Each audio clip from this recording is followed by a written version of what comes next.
Parlez-nous un peu de manière résumée de ce rapport qui a été présenté ce matin. Donc le rapport qui a été présenté ce matin fait le point sur la situation des défenseurs des droits humains au Sénégal. Il est destiné à soutenir le plaidoyer que nous avons commencé depuis quelques années pour faire adopter au Sénégal, à l'instar des pays comme la Côte d'Ivoire, le Niger, le Burkina, mais aussi la RDC, qui sont des pays qui ont déjà des lois spécifiques de protection des défenseurs des droits humains.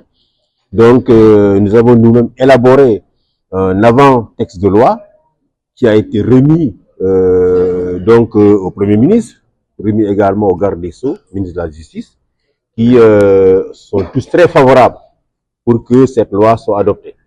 Et donc, nous allons engager le plaidoyer avec le nouveau Parlement, la nouvelle législature, pour que, évidemment, avant la fin du premier trimestre 2025, on puisse avoir cette loi. Protéger les défenseurs des droits humains, c'est d'abord protéger l'espace civique, faire en sorte que la liberté d'expression soit protégée, que la liberté d'association soit protégée, que la liberté d'opinion soit protégée. Le défenseur des droits humains, vous savez, par essence, il fait la dénonciation. Il fait la dénonciation, et lorsque vous dénoncez, vous êtes évidemment sur le risque de tomber sur des infractions, hein, n'est-ce pas, qui payent sur ces libertés-là. En l'occurrence, la diffusion de fausses nouvelles, la diffamation, les insultes publiques. Pour ces infractions, ce que nous demandons, c'est qu'il faut les dépénaliser.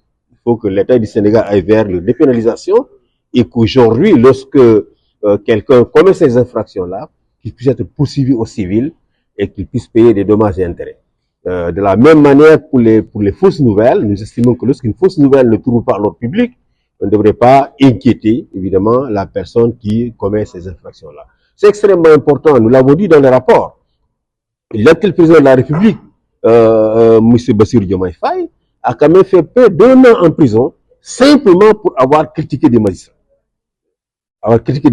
Et l'actuel Premier ministre a été empêché de se présenter à l'élection présidentielle parce que, évidemment, il a été condamné pour 3 mois de prison avec sursis, n'est-ce pas, pour diffamation.